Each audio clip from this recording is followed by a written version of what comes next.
Hello to you all my dear friends and welcome again to my YouTube channel. आप सबका स्वागत है हमारे इस यूट्यूब चैनल पे। जैसा कि हमने कहा था, हम आईएससी क्लास 12th की इंग्लिश करिकुलम की सारी शॉर्ट स्टोरीज का एक्सप्लेनेशन इस चैनल पे बनाएंगे। सो आज उस सीरीज में पहली वीडियो हम बना रहे हैं और इस वीडियो में हम जिस स्टोरी का एक्सप्लेनेशन आप तक ला रहे हैं वो स्टोरी है the story of an our.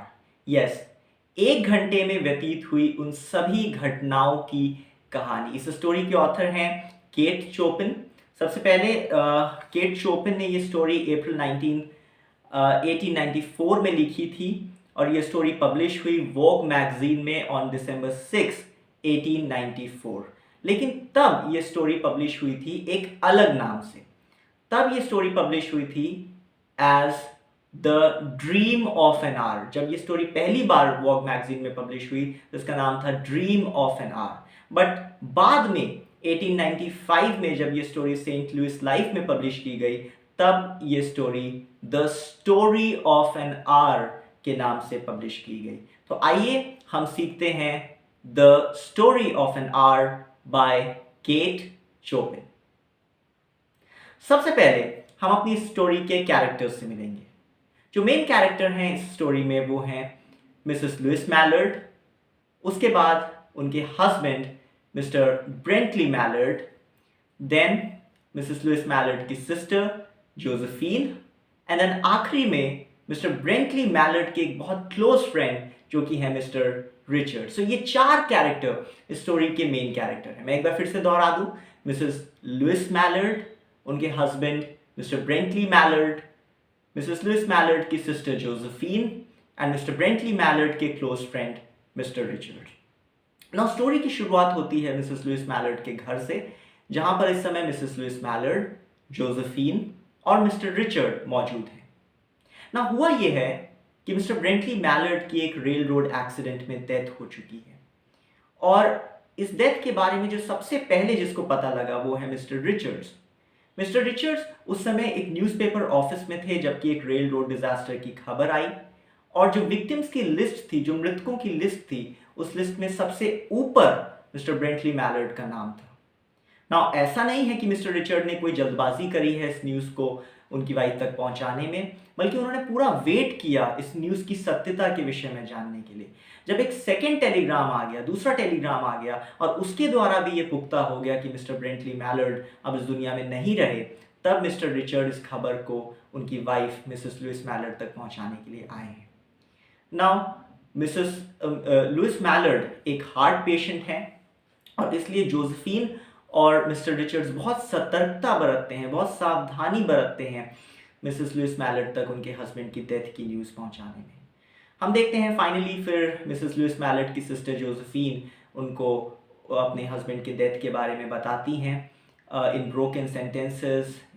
वो इन्हें अपने हस्बैंड के बारे में बताती हैं, उनकी डेथ के बारे में बताती हैं और एट वंस मिसेस लुइस मैलर्ड रोने लगती हैं। वो बहुत दुख में हैं, जैसे एक बहुत दुख का पहाड़, बहुत बड़े दुख का पहाड़ उनके ऊपर टूट पड़ा है। मिसेस लुइस मैलर्ड बहुत रोती हैं और थोड़े समय अपना दुख व्यतीत करने के बाद मिसेस लुइस मैलर्ड अपस्टेयर्स चली जाती हैं, ऊपर अपने कमरे में चली जाती हैं ताकि वो अकेले में कुछ समय व्यतीत कर सकें। वो अपने कमरे में आती हैं जो कि ऊपरी मंजिल पे था और अपने दरवाजे को बंद करती हैं और अपने कमरे की एक खुली खिड़की के सामने पड़ी हुई एक चेयर में जाकर वो बैठ जाती हैं। ना इस समय ऑफ कोर्स मिसेस लुइस मैलर्ड बहुत दुख में है, बहुत पीड़ा में है अपने हस्बैंड की डेथ के बारे में सुनकर। और ऐसे ही समय पे मिसेस लुइस मैलर्ड अब अपनी खिड़की के बाहर कुछ चीज़ों को ऑब्जर्व करने लगती हैं। ना वो ऑब्जर्व करती हैं पेड़ों की चोटियों को, द ट्री टॉप्स।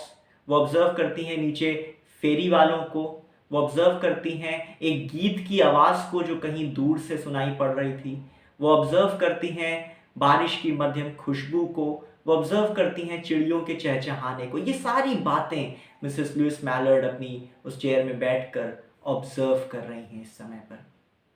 और इस समय भी वो दुख में हैं, वो परेशानी में हैं अपने हस्बैंड के डेथ के बारे में सुनकर। लेकिन अचानक से हम देखते हैं उनके विचारों में एक परिवर्तन आने लगता है। वो धीमे से अपने आप से ये कहने लगती हैं फ्री फ्री फ्री, यानी आज़ाद आज़ाद आज़ाद। वो कहती हैं free body and soul free, आज़ाद शरीर और आत्मा आज़ाद। जहां अब तक वो अपने हस्बैंड की डेथ के बारे में सुनकर दुखी थी, परेशान थी, अब अचानक से वो ये सोचने लगती हैं कि क्योंकि उनके हस्बैंड अब जिंदा नहीं हैं, तो अब उनको परेशान करने वाला, उत्पीड़ित करने वाला कोई नहीं होगा। वो अपने दम पे एक आज़ाद जीवन अब जी सकती है।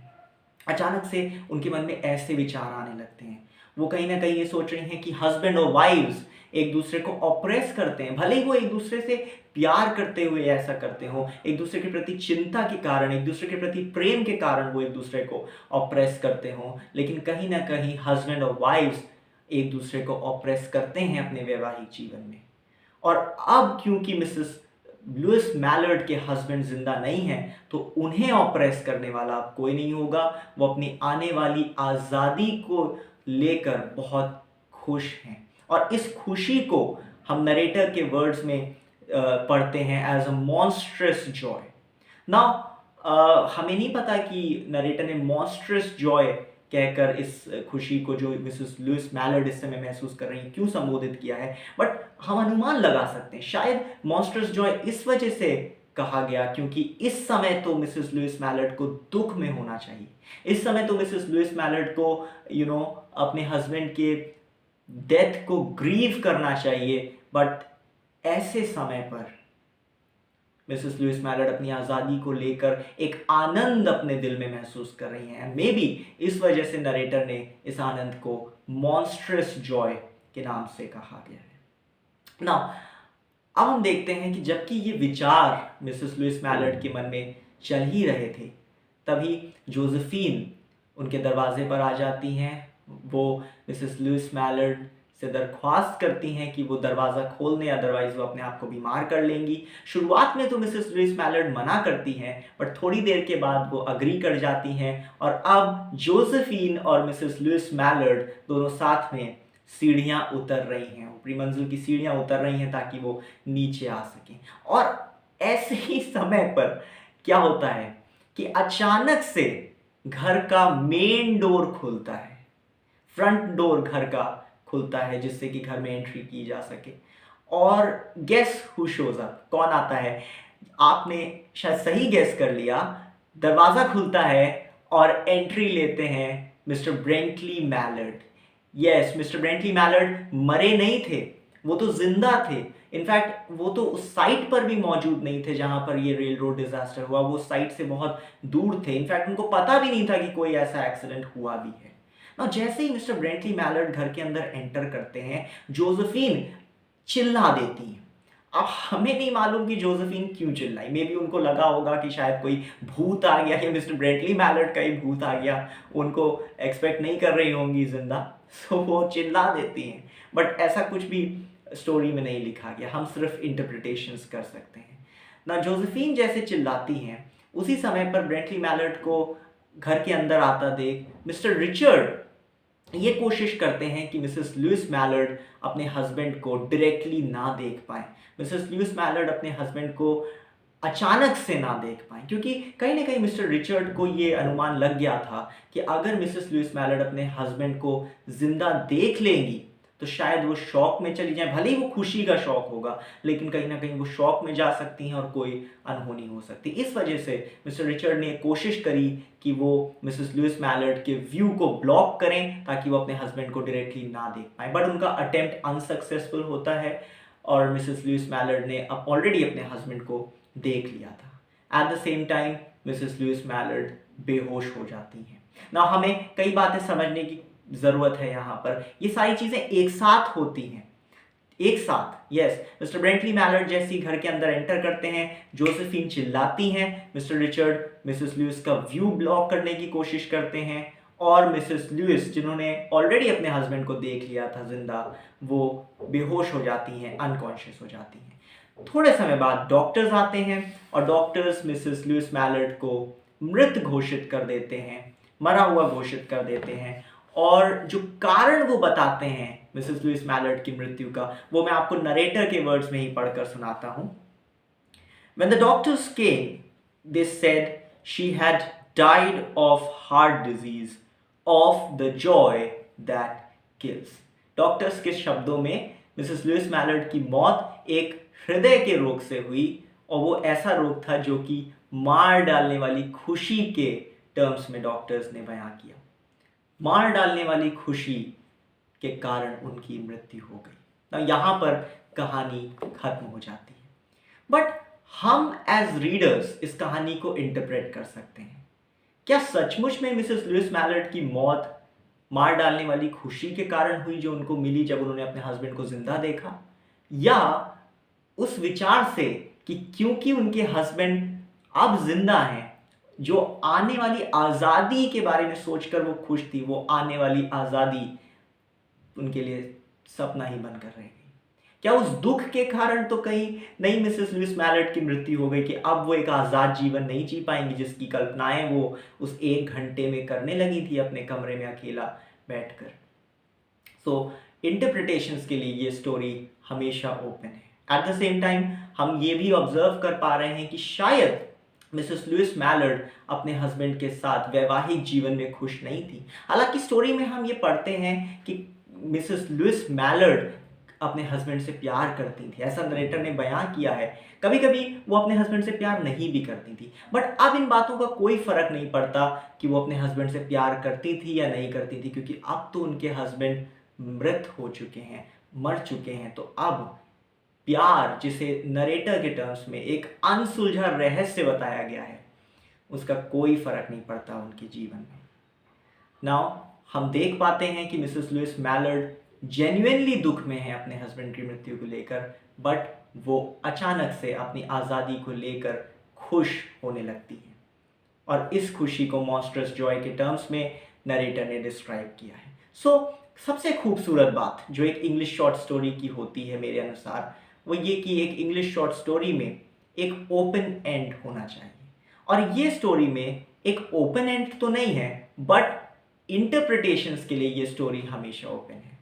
इंटरप्रिटेशन या तो दो ही बातों का हो सकता है, या तो उनकी मौत, मिसेस लुइस मैलर्ड की मौत अपने हस्बैंड को जिंदा देखने की खुशी से हो गई, और या तो फिर अपने आने वाली आज़ादी के छीन लिए जाने के दुख से उनकी मौत हो गई। सो आप बताइए, आपको क्या लगता है किस कारण से मिसेस लुइस मैलर्ड की मौत हुई होगी? कमेंट सेक्शन में प्लीज़ अपनी राय बयां करें, और मुझे बहुत खुशी होगी आपकी राय जानकर। एट द सेम टाइम मैंने ये कहानी समझाने की अपनी पूरी कोशिश करी है, बट मेरी दरख्वास्त है आप सबसे, आप खुद से इस कहानी को ज़रूर पढ़ें। मैं जानता हूँ कुछ बच्चों को मुश्किल होती होगी डायरेक्टली इंग्लिश स्टोरीज़ को रीड करने में, बट मैं ये विश्वास कर रहा हूँ क्योंकि मैंने कहानी समझा दी है, आपको एक ओवरव्यू मिल गया है इस कहानी का। सो अब अगर आप इस कहानी को खुद से पढ़ेंगे तो आप ज़रूर से इस कहानी को समझ पाएंगे। और मैं ये भी आपसे कहूँगा कि प्लीज़ आप इस कहानी को के आंसर्स को फ्रेम करने की कोशिश करिए। जो आंसर्स, जो क्वेश्चंस आप इस कहानी से ढूंढ पा रहे हैं, उस क्वेश्चंस को निकालने की कोशिश करिए, और उस क्वेश्चंस को भी आप कमेंट सेक्शन में बता सकते हैं। साथ ही मेरा ये रिकमेंडेशन है आपसे कि आप एवरग्रीन की एक वर्कबुक ले लें अपने आईएससी बोर्ड एग्जामिनेशन के लिए, क्योंकि एवरग्रीन की वर्कबुक में जो आंसर्स दिए होते हैं वो आंसर्स एग्जैक्ट उसी बेसिस पे होते हैं जैसा आंसर बोर्ड हमसे डिमांड करता है अपने बोर्ड एग्जामिनेशन में। सो आप एवरग्रीन की वर्कबुक ज़रूर ले लें, उससे आपको बहुत हेल्प मिलेगी। प्लीज़ कोई गाइड मत लीजिएगा, कोई की मत लीजिएगा, क्योंकि वो कभी काम नहीं करेगी आपके बोर्ड एग्जामिनेशन में, लेकिन वर्कबुक सर्टनली आपकी हेल्प कर सकती है। साथ ही आपको अपने आंसर्स फ्रेम करने आने चाहिए। इस एक्सप्लेनेशन से आप अपने ना तो आंसर्स फ्रेम कर पाएंगे और ना ही कोई आपको हेल्प मिलेगी इस कहानी को डिस्क्राइब करने में। सो प्लीज़ आप वर्कबुक प्लीज़ ज़रूर पढ़ें, और इस स्टोरी को भी ज़रूर पढ़ें, और ज़्यादा से ज़्यादा लोगों तक इस वीडियो को शेयर करें ताकि वो लोग भी इस स्टोरी के बारे में जान सकें। Thank you very much and see you next time. Thank you.